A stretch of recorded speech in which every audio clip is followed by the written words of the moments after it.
All right. Hello, everyone. Welcome. Thanks for joining us today. And we are joined by the ever wonderful designer, Steven Dast, who I'm adding to the stage right now. Hello, Steven. Thanks for coming in today. Good morning. Good It's morning. great to be here.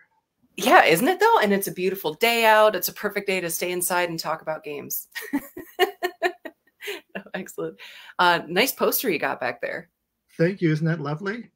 It is. It's so nice, featuring some very beautiful artwork for this upcoming game called Emerald Skulls that is currently, what, almost 300% funded at this point, I think? I think in about 1,250 backers. It's very exciting.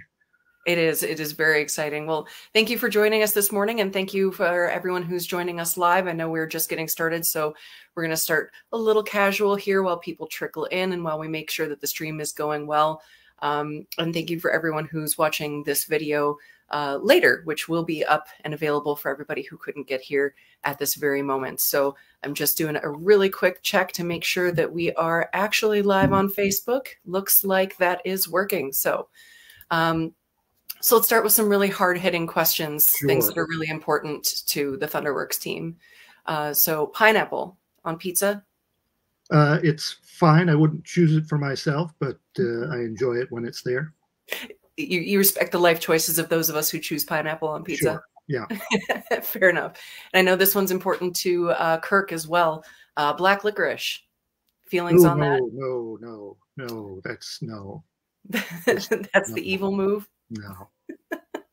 I do like black licorice, but I don't like it when it surprises me. If you've got like the bag of jelly beans with the variety flavors and one jumps out at you, it's an unfortunate incident to say the least. But we got some sort of weird double salt licorice from Norway once. That was also very, very unfortunate choice. I had that same experience recently in Denmark. They were big on the salted licorice. I didn't realize it was salted licorice, and then I tried that, and I have very broad taste, but that is not among the range. So while we are giving just a moment more for some people to roll in, I want to grab something really quickly for you. All right. I suppose that means I'm in charge of entertaining the audience while you're gone. And so I just wanted to dispel one rumor right off the bat. I was in no way used as the model for Nargash on the poster. We are entirely different. The original Nargash on Goblin Vaults was drawn even before I came into the picture. So any similarity is entirely coincidental. I would, you've even got the red mohawk. You've got that slightly green tinge to you. That vicious grin. Yeah, he is adorably cute. I am very fond of Nargash. So in full honesty here, I meant to bring home the plush toy of Nargash the Goblin. Oh, so that I could put that on the camera and show you and everyone else how wonderful he is. And I forgot. Mea culpa. So as we're getting going a little bit, I just wanted to at least point out, so this is the previous plush toy that we did. He is extremely squishy. He's very soft, and he is very cute and non-menacing. The Emerald Skulls Nargash plushie will be about this size, the same amount of squishable and sweet, but a little bit more goblin-y. So he's got a bit of a rascally grin, he does. Yeah. So that's, again, I'm still not entirely sold on the fact that you might not be the inspiration for that. I don't know. Those rumors are entirely false. Entirely false. I can guarantee that. Right. Well, let's get on to a couple of other rumors. So the rumor has it that you are pretty well known in the Madison design community. How did that come to be? You've been pretty known to everyone in this area, especially in the board game and tabletop gaming. Well, I've been doing this for a while, is what it is. I was, just a regular gamer. I have actually been designing games since like my childhood.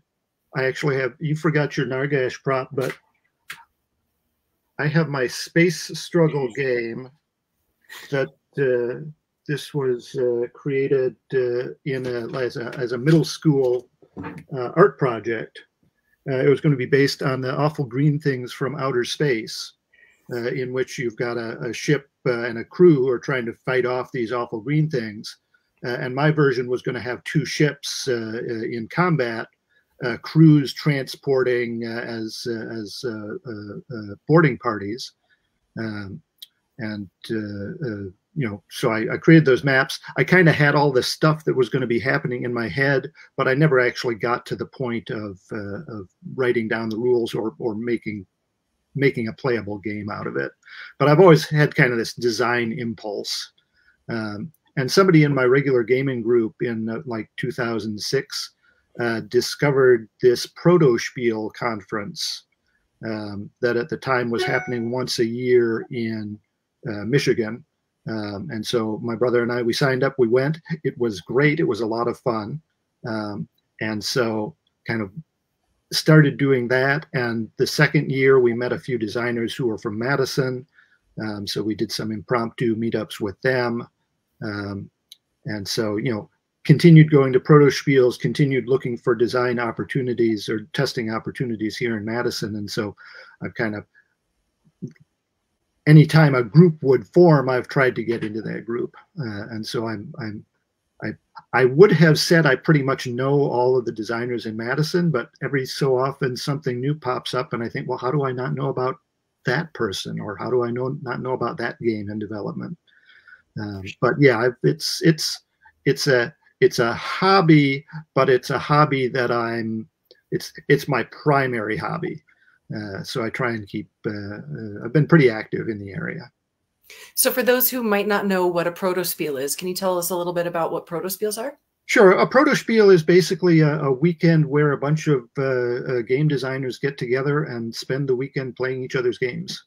The idea being that the feedback you can get from a designer is going to be at least a notch and possibly a couple of notches better than what you can get from just a regular play tester. Partly because this is kind of the space that we're all in. We're all thinking about, okay, how do we make our own games better? And maybe the problem I'm experiencing is something that you have encountered and worked around in one of your designs. And so you might have some insight into what I might be able to do to improve my design. So has your experience largely been that other designers are very willing to talk about their designs, your designs, take ideas from one another and share equally? Or has there been a little bit of, hesitancy to share some of the things that you've been designing? It's a tell when somebody posts online and says, oh, I have this great idea, I need to copyright it or patent it or whatever. We know, oh, that they're not in the game design community. The game design community, that at least the one I'm familiar with, and I think the one that I see reflected in most online discussions is, yes, we're very open about our games. It's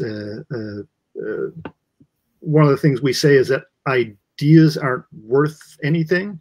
It's the work that goes into taking an idea, turning it into something playable, testing it, reiterating it, improving it.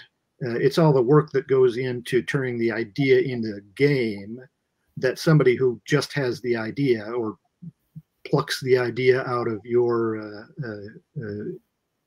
head, they're not going to be able to do anything with just the idea. And so we're very open about showing off our games, giving suggestions. And of course, it's always the designer who has the final say about, what am I going to do with all of these suggestions that I've gotten? Awesome. That's been my impression, but as not a designer myself, I don't sit in on exactly those meetings, but it's really refreshing to hear because I know that isn't always the case in every industry. So one of the many reasons why we enjoy working in this industry. But so you've been in Madison for quite a while then, if you've been joining the Madison Proto-Spiel for some time? I've been in Madison forever. So I grew up here. I went to school here. 1 year in college, I took a year abroad. I lived in Freiburg, Germany. But otherwise, I tell people that I never achieved escape velocity, which is partly true. But Madison is really well suited for me. I like it's not a big city, but there's still a lot of opportunities and a lot of things going on. So I feel like Madison feels right to me. Madison's a great place. I mean, as someone who wasn't born and raised here, but I've been here now for quite a long time. I came for college, stuck around. It's a lovely town. It's full of amazing people. Like you said, there's lots of entertainment, and there's this amazing game design community. Yeah. I think we may have talked about that with the other Steven of Metro Runner, that there's a very strong game design community in Madison area and in Wisconsin as a whole. I think that we're very fortunate to have that kind of community here, and it continues to seemingly draw people. You were saying about the new designers that pop up.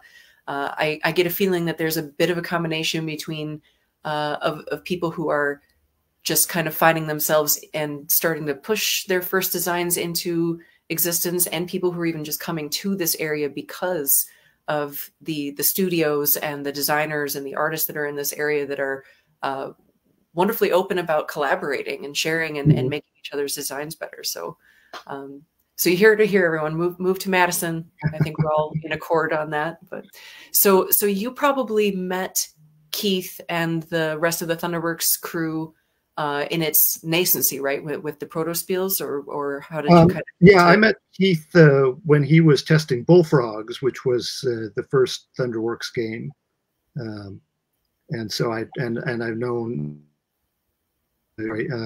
Kirk. I've known for a while when he was testing his game. Some of the Thunderworks crew I only met when I brought Emerald Skulls into the office to kind of give them their first look. Back when Keith was still considering, okay, is this going to be a Thunderworks game or not? Okay, so on that note, how did kind of that come to be? How did it get to where I think if I heard correctly, Keith approached you about a design, or was it the other way around? So it was just sort of an in-between thing. And my disclaimer here for anyone who is a budding designer out there is, this is not how it ever happens. This is not how games come to be. But Keith has got his weekly event at I'm Bored here in Madison. A quick aside, we are doing demos at I'm Bored of Metro Runner this weekend and next weekend because we love I'm Bored games very much. Sorry, proceed. So I started going to that after COVID. I was working from home, and so my home is within a pretty good reach of I'm Bored, and I could start doing that. And so I had some designs that I'd been working on. I was bringing them in. Metro Runner, obviously, Stephen Kerr was trying to get that into shape. And Keith, as a publisher, he has a few designs of his own that he's working on, but he often brings in games that he's thinking about to play them and get some more opinions on it. And one of those days he had a game in. It was a dice rolling game, a little bit of press your luck, a little bit of engine building for dice manipulation. And he explained that the reason that he had brought that in was because he had this slot he was trying to fill. He had established elsewhere in the world of Ulos that goblins in prison have these games that they play. One of which was Goblin Vaults that he was coming out with later that year. And the other one was Emerald Skulls, a dice game, and he was looking for a game to be Emerald Skulls. And at the end of the day, when we tested that, I told him that it seemed like a fine game. It was a good game, but it didn't seem like something that goblins would be playing in prison. So this is a case of the place for the game came before kind of the real design of the game. Right. And so on the way out, Keith said to me, "Hey, Dast," he has to call me Dast because there's another Steven in the room. If you want to take a crack at the Goblin Prison game, Design Emerald Skulls, I'll take a look at it. And so I went home and I grabbed some dice out of one of my bits boxes. I said, okay, well, what can we do with this? And the designer diaries that are up on Kickstarter are going to kind of tell the story of my initial thought process. I wanted something with dice rolling, press your luck. I had this image of kind of backstreet craps or backroom craps games with people huddled around this set of dice and tossing their money into onto making bets on the craps game. But I wanted something that was a little bit more modern, because craps doesn't give the roller any choices about it. It's entirely dictated by the dice, which is exciting when it's gambling because there's money on the line. But it's not a good experience for modern board game design. You want the players to have choices and interesting choices. And so I was thinking about, okay, well, what can you do with dice? And I'd had this idea, again, lots of years of game design, thinking about game designs.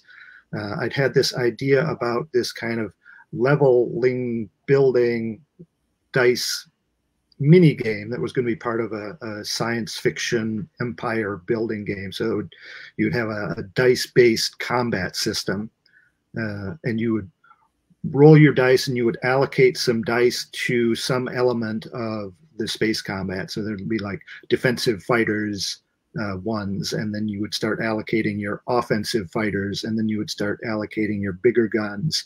But every time you roll dice, allocate some things, roll again, allocate some more, or you could move on to the next stage. But every time you moved on to the next stage, you were done with that previous stage. So you had to keep moving up. And then the top level was going to be nukes. So you could send nukes, but you were at a risk if you kept rolling and suddenly didn't have any sixes. That would indicate a poor result in the battle. And so this was kind of a vague, nebulous idea. I hadn't worked out any specifics for it. But I had my dice and I thought, hey, there's that thing I had. Let's test it out with timing, yeah. Right. Which I think we discussed this briefly the other day. You're saying some of those kind of push your luck mechanics aren't necessarily something that you typically look for in a game. Yeah, it's Emerald Skull's on the shelf. If I were to go in as a customer with my taste and see it, I would probably say, yeah, I don't think that's for me, because it's got this push your luck stuff, which means kind of a lot of randomness to it. It's got this real-time stuff. I'm kind of a slow, thinky game player. And so I would say, that's, maybe not. I'm going to go over and look at these big box mid-weight Euro games. That's my shelf. So what kind of turned you in that direction then? Why does a gamer like you who leans more towards strategy and structure lean into this kind of group activity game? It was really the remit that Keith had handed me, a Goblin prison game, and just that kind of thinky, staid, calm dynamic didn't seem right for it. And so I tried to, I started out with the idea and said, okay, well, these are the mechanics that are gonna support that idea. And at the time I was coming up with it, I didn't say, real time. I don't want to do that real time. That's bad. But I do think that I took those mechanics that would not have been appealing to me, and I twisted them around in a way that makes them appealing to gamers like me. And so the press your luck, with press your luck, a lot of games in that vein, your decision boils down to, do I do this risky thing again, or do I stop and bank my winnings so far? Mm-hmm. So that's kind of a binary choice. That's not that interesting. It's exciting because you're taking a risk, but it's not a thinky kind of choice. Mm-hmm. In Emerald Skulls, the choice is almost always to roll the dice again. That's just kind of how the math and the fun equations work out. And so the interesting decision in Emerald Skulls is, okay, I've got these dice. How do I put them on the skull? And knowing that my placement on the skull is going to affect the level of risk that I'm going to take on the next roll. Mm-hmm.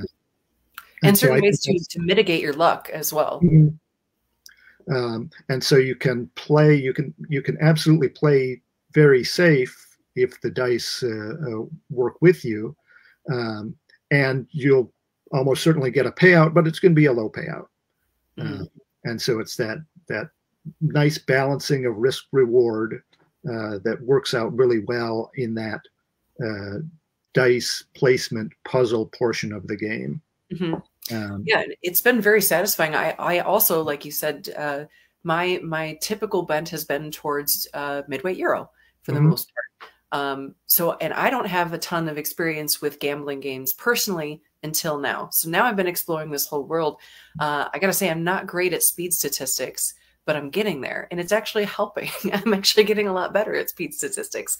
But you mentioned that there were a lot of math considerations that went into this. Can you tell me a little bit more about how you did math on this, or what kind of testing you did?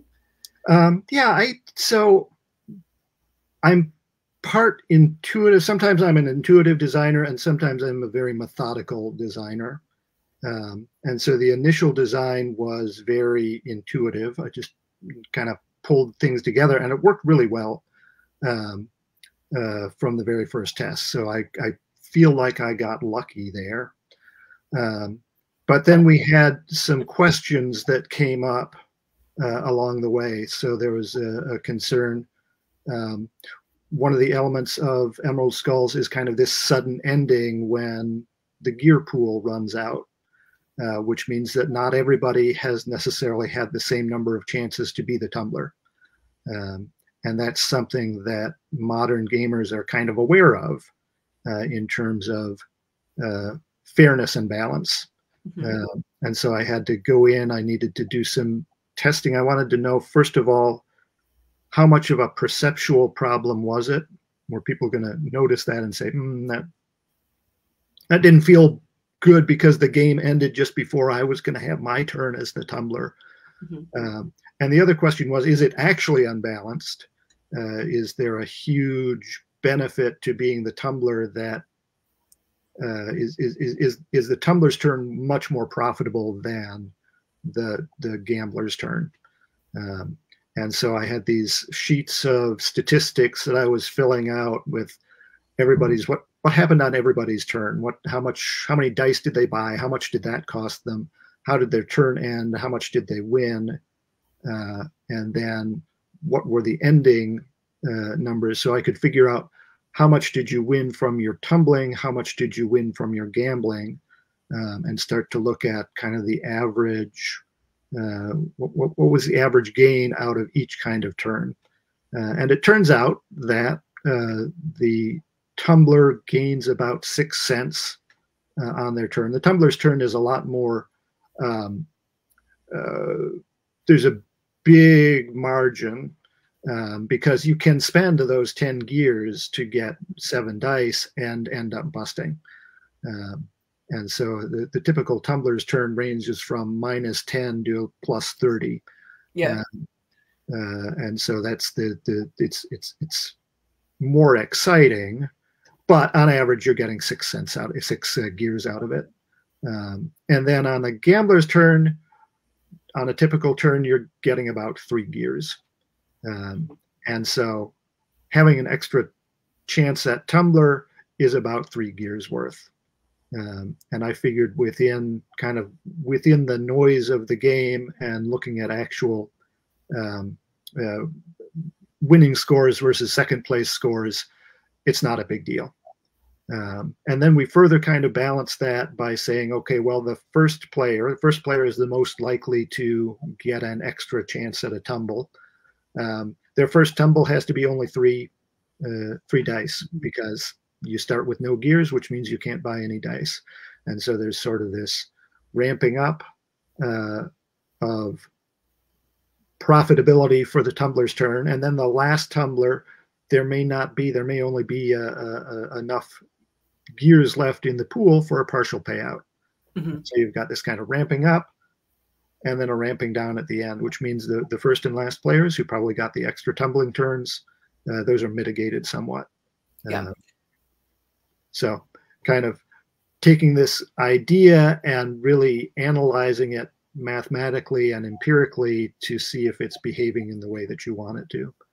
Do you think of yourself as very mathematically minded in general?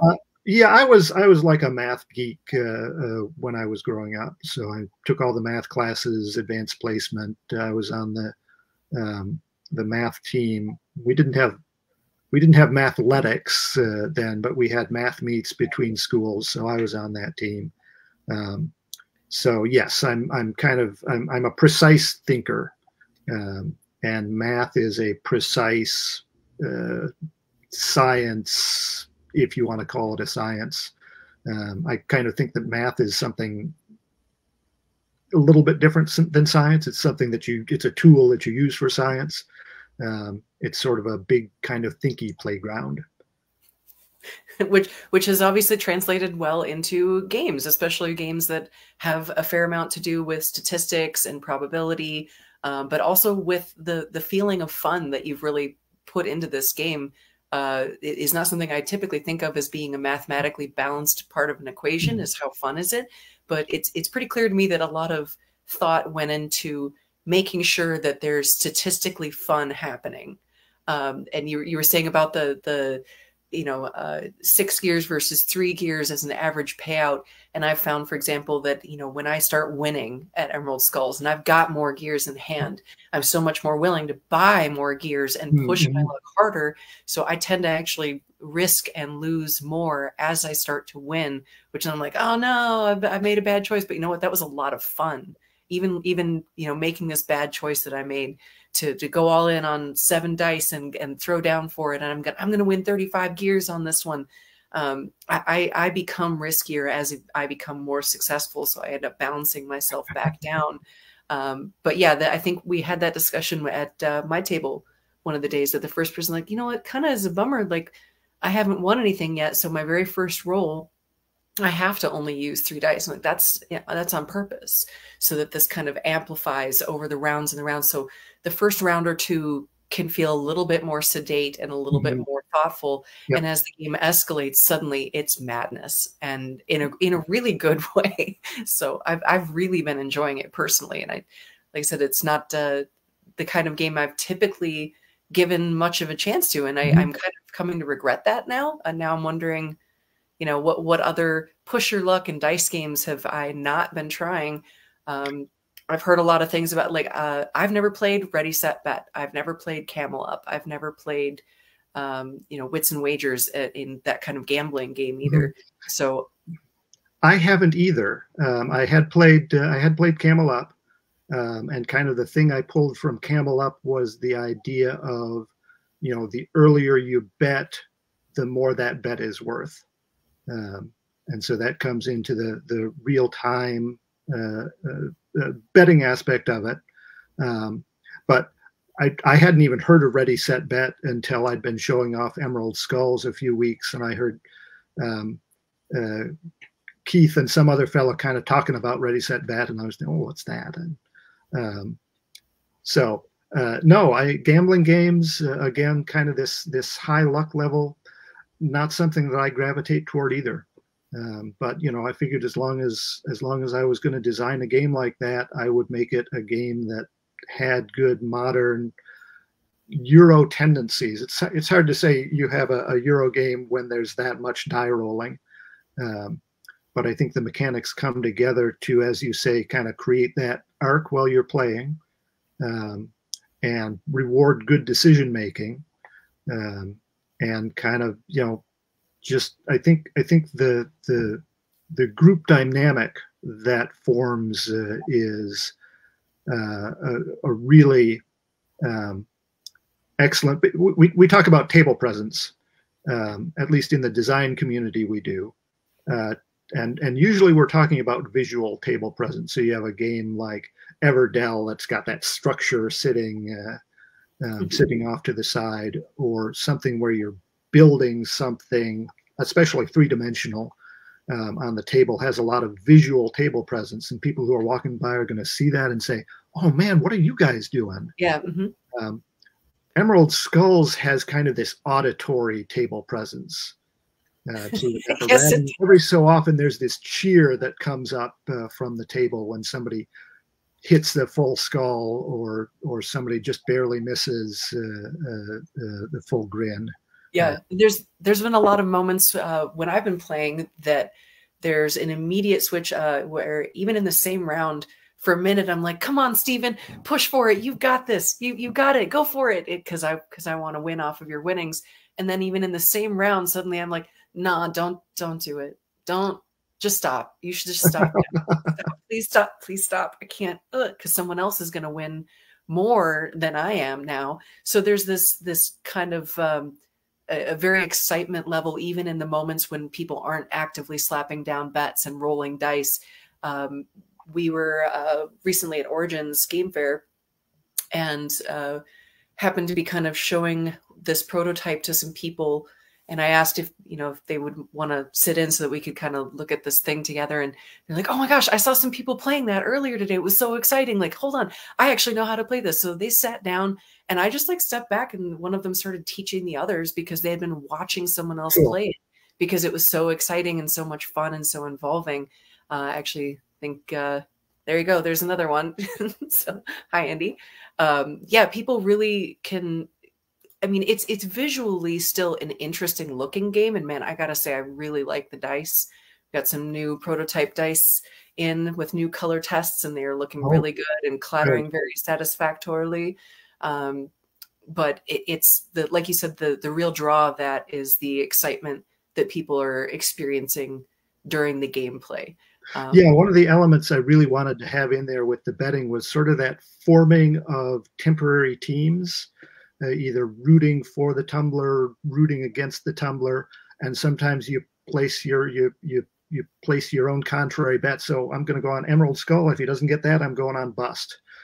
And so I think the betting really kind of forms that and creates that group excitement. And I'm really glad. I've been glad to kind of see the reviews, see the preview videos and the comments come out and realize that, yeah, people are getting it. And it's really, it's working for them. That's been very rewarding. I have to share this because I love puns so much. You were talking about the auditory experience and the auditory draw. Thanks, boss. But so Harrison here, one of our crew here in Madison, has an interesting question for you. What are some of the things that you did to reinforce that table presence after you noticed that players were engaging that way?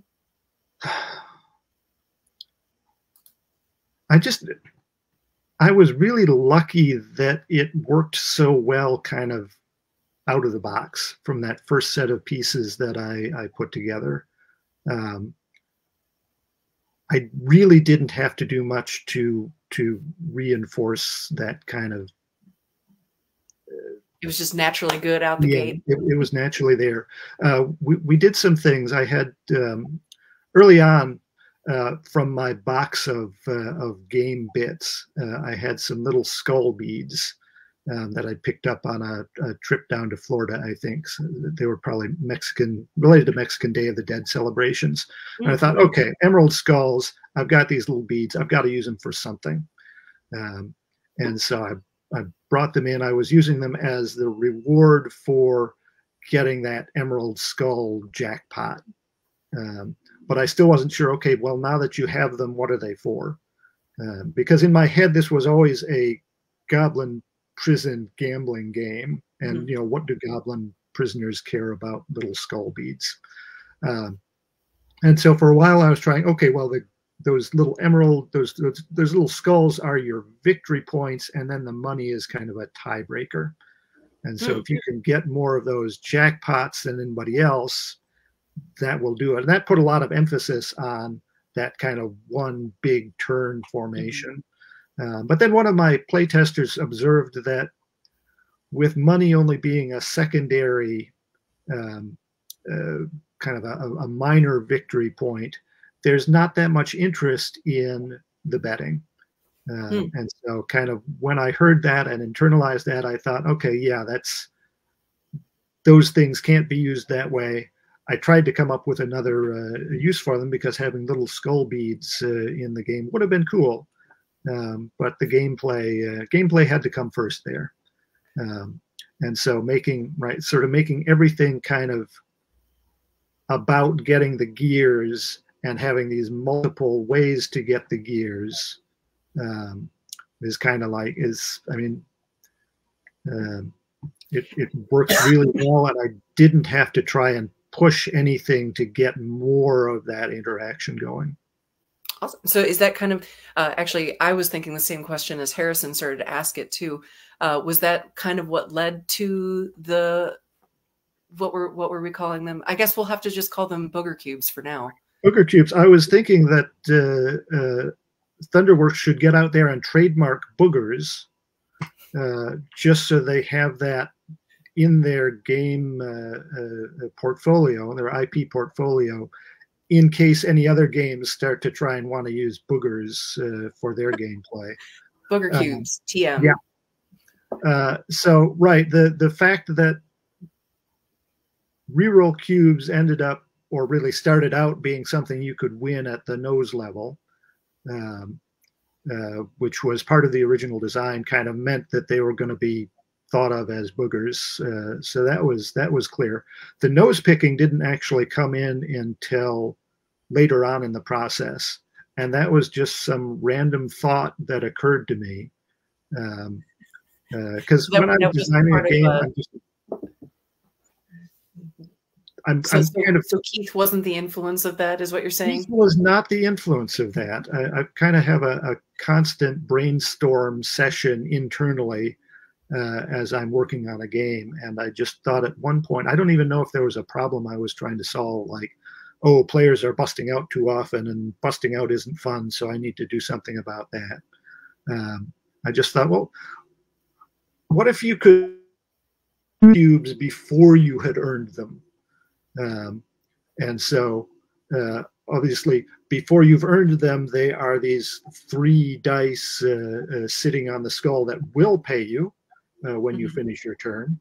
And so how about you sacrifice one of those and you get your reroll, and obviously it's a nose die. You pick it up off the board, so that is a nose pick, and that just became nose picking. And the first time I explained it, I thought, this is a great pun. And I explained it, and everybody who was at the table kind of giggled at it. And I thought, yeah, that's something that we're going to keep. Yeah, it's very enjoyable. Look, we're all very serious adults here. We would never laugh at booger jokes. Right. But if we're goblins, then yes, those jokes are hilarious. Yes, of course. Yeah. So, as we take on that persona, and also you've gone from little green men in outer space designs to little green men in prison with little green boogies. So, it just seems like a natural progression. Maybe you're trying to do some throwbacks to the earlier game designs, bringing those little green men in. It's an evolution. It seems inevitable at this point that I would have ended up here. Fair. So, we were talking earlier about, some of the games that inspired or didn't inspire you. And we were talking about your usual preference towards Euro games. So what are some of your favorite games? What are the games that, if you had to pare it down to, two games, you're on a desert island and you can only bring one solo game and one for playing with your group before, the hurricane takes them away or something, what would your top games be? I appreciate you expanding that to 2 games and not just one, because with 1 game, I was going to have a real hard time with that. Excuse me. Same. Cheers. When I was in college, one of my friends came back from his year in Germany, and he brought a game called Doppelkopf. It's a card game. It's played with like a slightly modified pinochle deck. It's a trick-taking game. But one of the interesting elements of it is that you've got, you play in pairs, 2 versus 2, but at the beginning of each hand, you don't know who your partner is. And so there's this kind of aspect of the card play where you're trying to figure out who your partner is, because you can't always get points for yourself. You're trying to win tricks and get points from those tricks, but you can't always win them yourself. And so you're trying to feed points to whoever your partner is. And the other thing about that is that it's an old game. It's based on Sheep's Head, and so it has these kind of Byzantine special circumstances that can come up, and it has special names for things. So if you have the two cards in your hand that normally determine partners, well, that means that somebody else doesn't have the second one of those cards, and so you call a wedding because you're looking for a partner. Oh. And then if you have these two particular high trump cards that are worth a lot of points but not likely to win any tricks themselves, you get to declare that you have them. It's called piglets because you have these high value things. And so one of the things I wanted for Emerald Skulls is that kind of feeling that this game had been around. It was a folk game that had been through iterations and had gotten this weird vocabulary around with it. So did you grow up playing a lot of Sheep's Head and Euchre?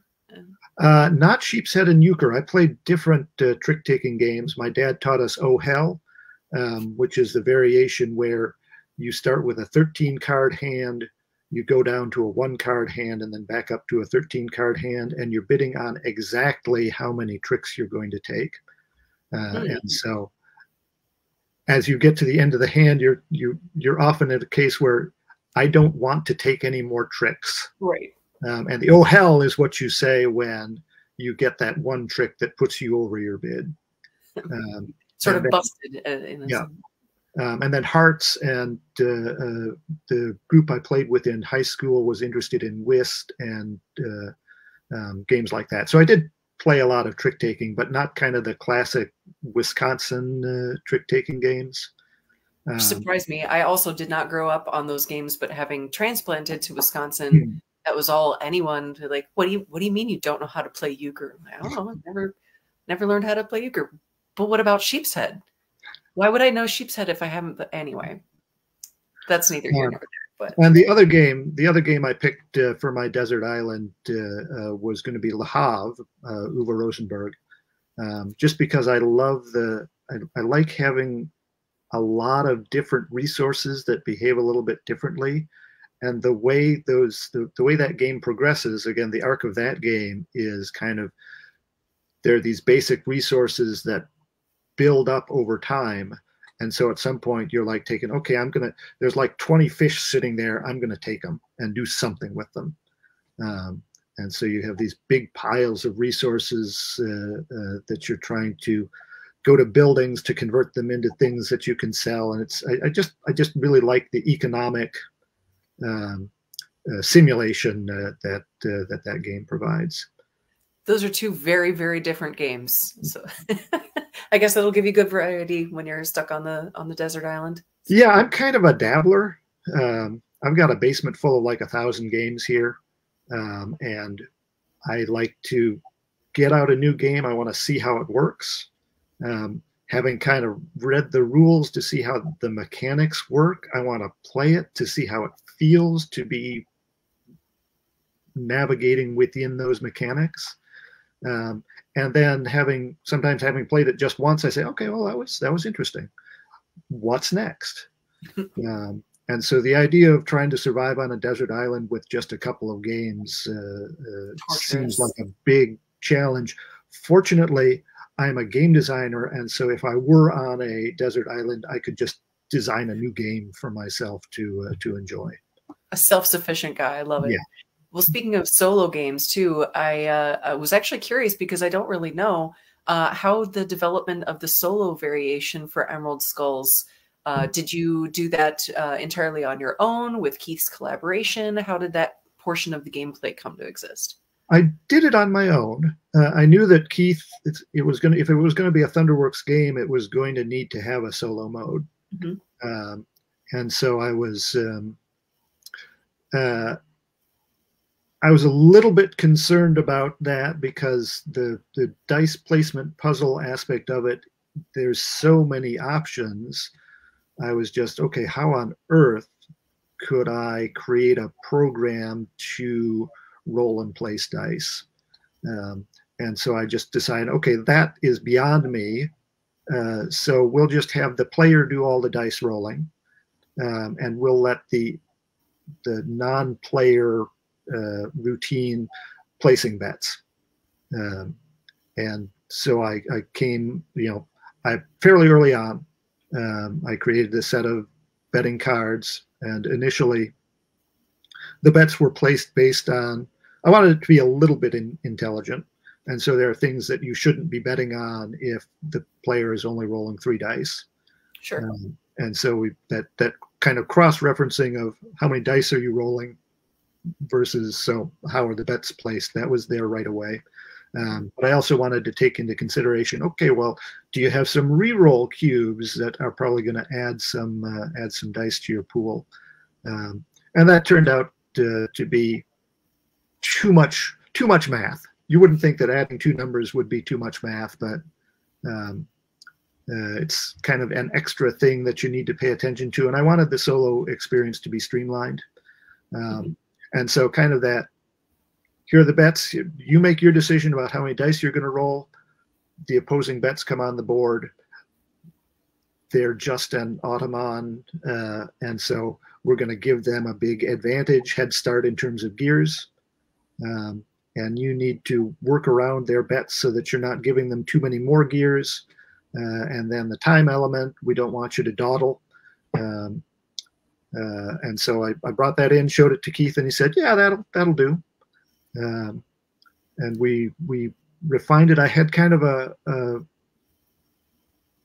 I was worried when we started bringing out, okay, we're going to have these modular bets and you're going to be able to mix and match, because I was thinking, okay, how am I going to get the automated player to know which bets are out there and which bets they can bet on? And am I going to have some mix in some betting cards for them depending on what bets are available? And then at one of the playtesting sessions, we had Ben Rossett come in, who's a game designer. I think he's based in Chicago.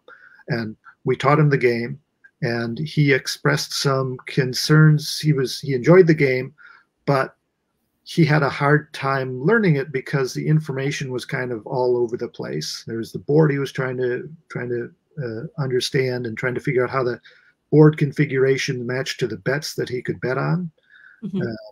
And so we kind of took that information, and that was actually the origin of the standard bets.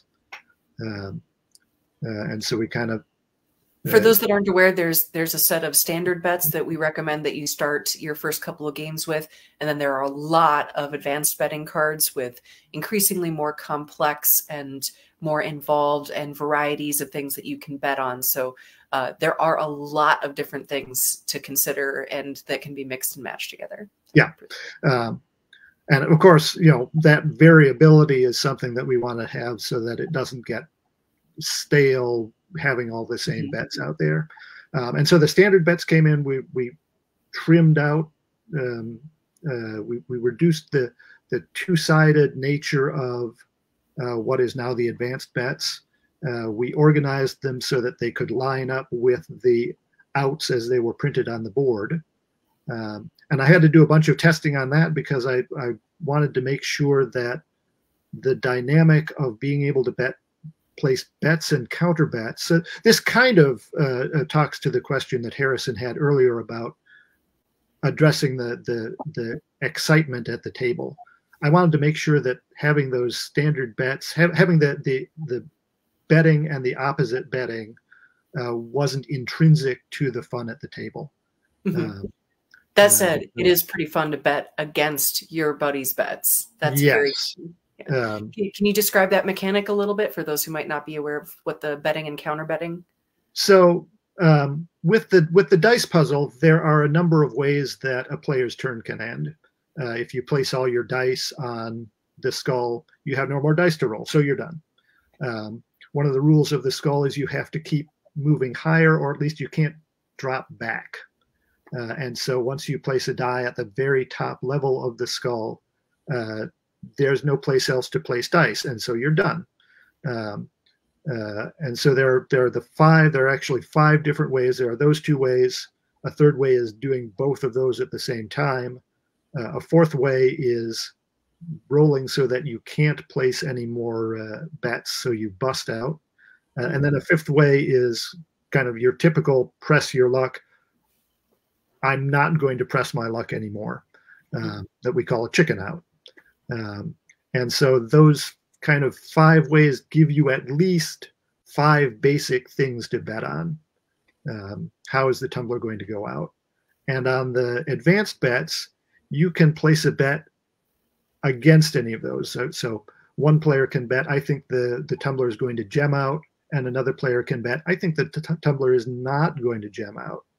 And so that gives a very obvious opposition to the betting players. And in some ways, one of them is betting with the tumbler and one of them is betting against the tumbler. But in a very much more obvious way, they're betting against each other. And the bets are set up so that if you are in one of those contested bets, if you have placed a bet and somebody else has placed a bet against you, the payout for whoever wins that bet is better than if they had placed a bet that wasn't contested. So you get a little bit more, a few more gears out of your bets if you're betting against somebody else. So there's kind of an incentive to be the odd one out and take that risk. You know, like, I know it doesn't seem likely, but since you all are betting that they're going to gem out, I could rake in a huge amount of bonus by betting against what you think is the common result here. So that's a lot of fun. But the standard bets remove that in favor of providing a little bit more simplified experience. Once I had those in place, I discovered that, oh, there's this whole thing about opposing bets and the changing payoffs that I don't have to teach to new players. And so that was a big advantage of those. They lined up again visually with the different ways of going out, how those are represented on the board. And so they had a lot of advantages, and I wanted to make sure we haven't lost that table excitement of being able to bet against one another. And so there was a long period of kind of testing of those standard bets to make sure that I didn't want the game with the standard bets to be like an introductory game and one that you would graduate from that to the more advanced game. I wanted to make sure that the game with the standard bets was a good game. And so lots of testing with that. And it turned out it was great. It was not the oppositional betting is fun, but it's not fundamental to that table dynamic. What would you say is your favorite mechanic or maybe your favorite betting card amongst the Emerald Skulls design? I like the Emerald Skull. That's kind of the big thing that everybody sees. Can I get there? And everybody is watching out for it. Somebody buys 7 dice. Okay, I think they're going for the Emerald Skull. Or they buy 5 dice, and you got to pay attention. Do they have some reroll cubes there that are going to get them the extra dice? And then you've got the players who are only buying 5 dice because they want to fool you into getting your bets down on something else before they use the reroll cubes, go up to 7, and try and get the Emerald Skull. So that one bet is kind of is the crowning jewel, if you will, of the game. For me, the best bet in the game, the most interesting one. Clever ploy to kind of fish people into placing a bet for something that you're not going for, that you are going for. You know, I hadn't actually thought about that, about making sure I only ever buy 5 so that no one knows what I'm going to go for. There was one of the tests at Proto Spiel. I was playing against a kid who was a pretty good game player. He kind of picked up on things quickly, and he tried to pull that. And I'm over there thinking, oh, dude, I'm the designer. You're not going to fool me with that ploy. Nice try, buddy. But it's been interesting to me. It's been interesting to me to see how different people respond to the different bets. So I know the Mad Nargash, which came in.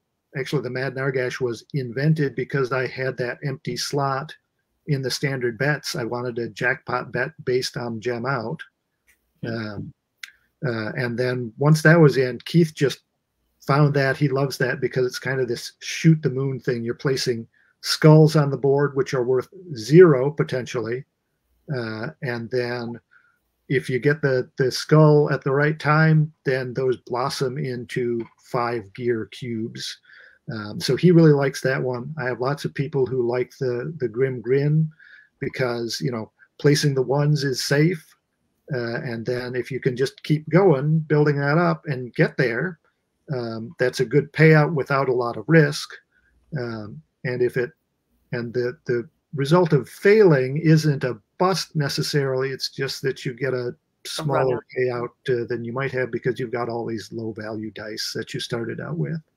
So what he's describing with a Grim Grin, for those who haven't looked closely at the board or the cards, is a bet where, so on these 5 tiers of the skull, the first 2 levels are teeth where you can place them. And there are, you can place unlimited dice on the teeth and on the nose levels of the skull. So the Grim Grin is a bet that someone will end their turn having only finished out teeth. And only, so that means you're only placing 1s and 2s on the board. Which is, yeah, I also, so someone was saying here also, you know, go big or go home in response to that Emerald Skulls chase. And then I usually end up, yeah, that's me. Yeah, that's, I can't help it. I'm also kind of a safety better, and I'm trying to get more bold about that. But like I said, I usually only end up getting really bold when I've got a lot of gears in hand. I'm ready to throw down, and then I get cocky and lose my gears. So. Yeah, I wanted to just quickly mention something about that. As a designer, I don't know if this is wise as a designer, but one of the aspects I play with is kind of buying fun within the game.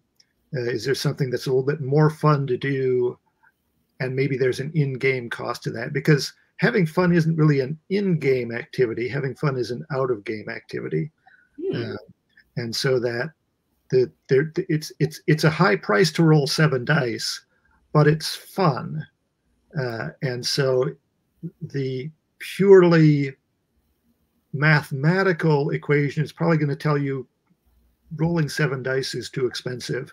But that thing in your brain that says, "Oh, but it's fun. It's fun," yep. Is going to lure you into risking those 10 gears and giving that a try. And so that's I've played around with that in some different games, and I think it's kind of evident. It's a little bit more evident in Emerald Skulls than some of my other games. But I think that's a really appealing thing of that. How many dice am I going to roll equation? How well, there's a dual benefit, isn't it? Right. Because there's the benefit of having fun chucking 7 dice, right, and potential benefit of a very large payout. Right. So that's, you know, that's how it pulls you in. And then, yeah, I'm a sucker. I'm a sucker for it. Everyone likes to roll dice, even people who aren't self-professed, dice goblins. Which was a happy phrase coincidence for this game, the Dice Goblins. It's pretty universally enjoyed over the course of what, centuries, eons. People have been enjoying. Yeah, people have been tossing dice for centuries. Yeah, absolutely. So yeah, it's been a lot of fun. I've been thoroughly enjoying the game. I'm very excited to see how quickly it funded.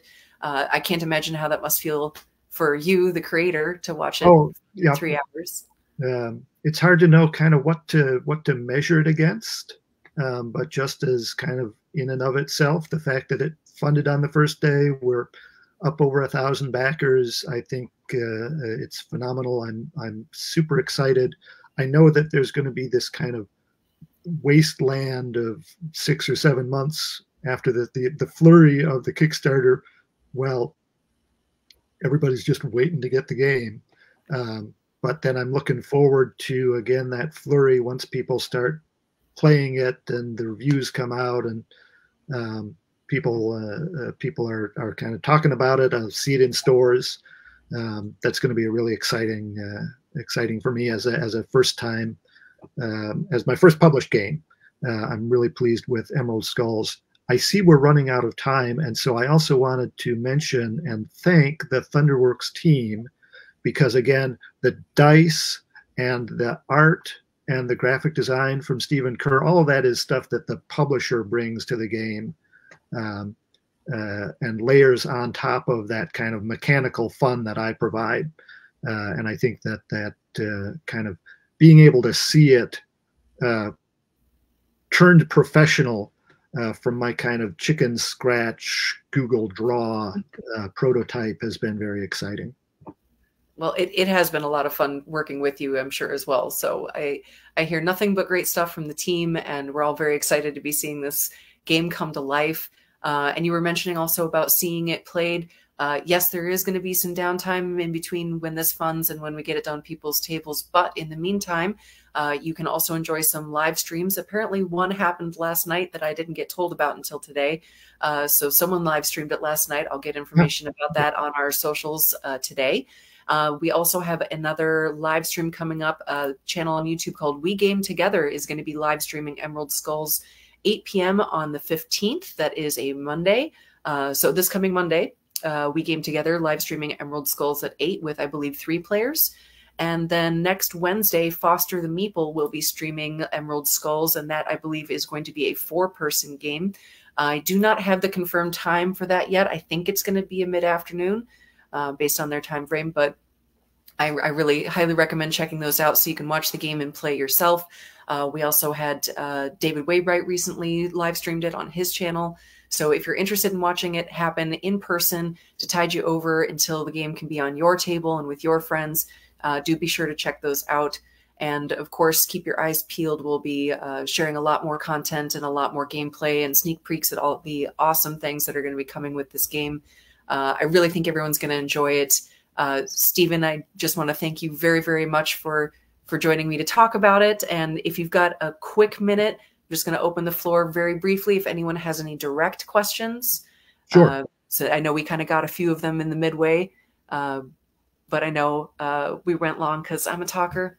Sorry. I'm so sorry. I'm going to keep you here all day if I could. But it has been just very rewarding watching this happen and seeing something that's going to be very different from what Thunderworks has put out previously hit the tables is just a blast. I mean, obviously we've done, there's Role Player up there. There have been roll the dice and placing dice games, but this one is a unique animal.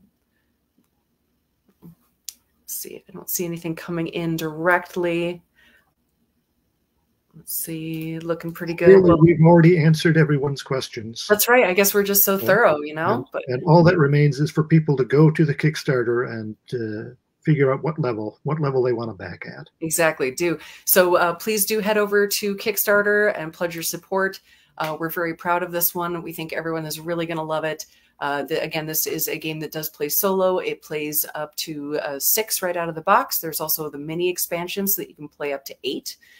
It is great for groups. It plays great solo. I didn't mention that while you're talking about the solo game. I really enjoyed the solo. It's someone who usually plays that more paced, thoughtful experience game. I felt like I could give a lot of thought to mathematically assessing what these fake betting people are going to be doing. But I've got one quick question for you before we let you go. What would you like to publish next?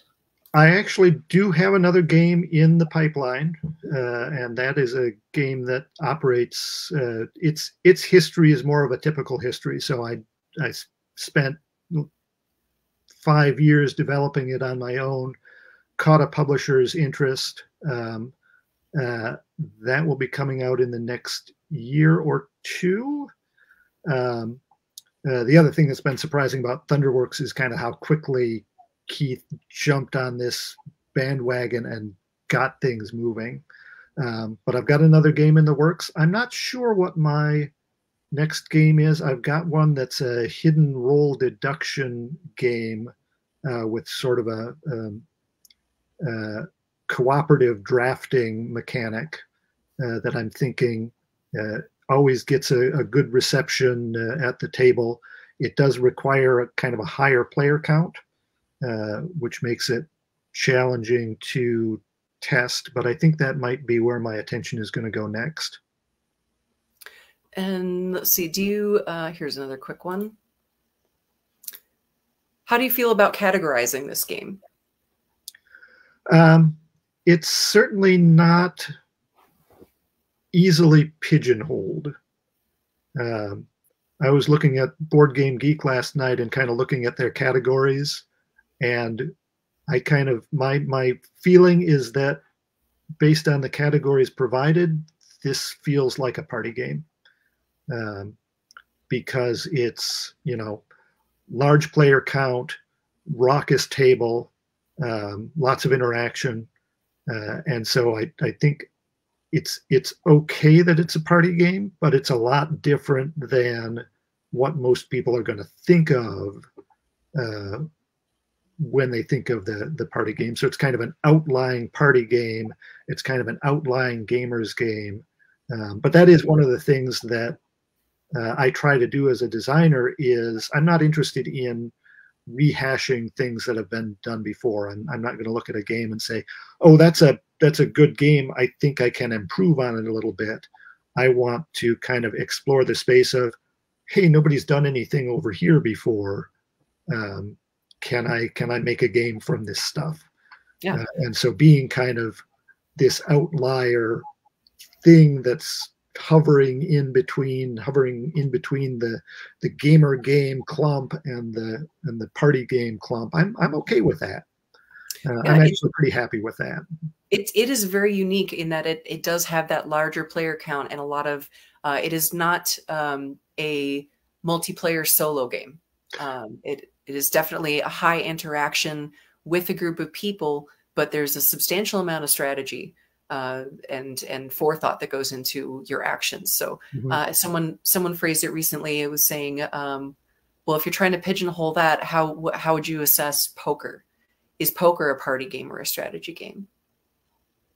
It doesn't really fall into that. That's not a natural fit in either the, yes, there's a group play, yes, there's interaction, but there's a lot of strategy. I wouldn't call it a party game. No, I think poker doesn't generate that kind of excitement and energy that I would want to see from a party game. It's an interesting thought because it is it does handle larger players, but it's a very low key. If that's your idea of a party game, you attend a lot of very low key parties. I think they generally frown upon it too if you kind of reach over the table and slap it at the other side of the table at poker in a casino. Put those chips in. Yeah. I think they ask you to leave pretty quickly. But well, again, sorry for running a little bit long, but just want to thank you again for coming to talk about your game. We're super excited to see it.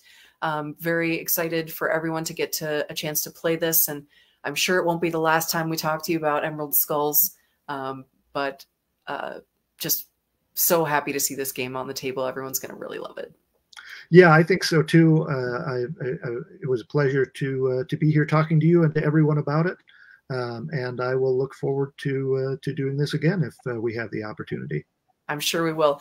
Well, thank you again for making a wonderful game and coming out today, and for choosing Thunderworks for producing this wonderful game. Excellent. All right. Well, thank you, everyone, and have a wonderful day. We will talk to you again very soon about the joys of Emerald Skulls. Thanks, Stephen.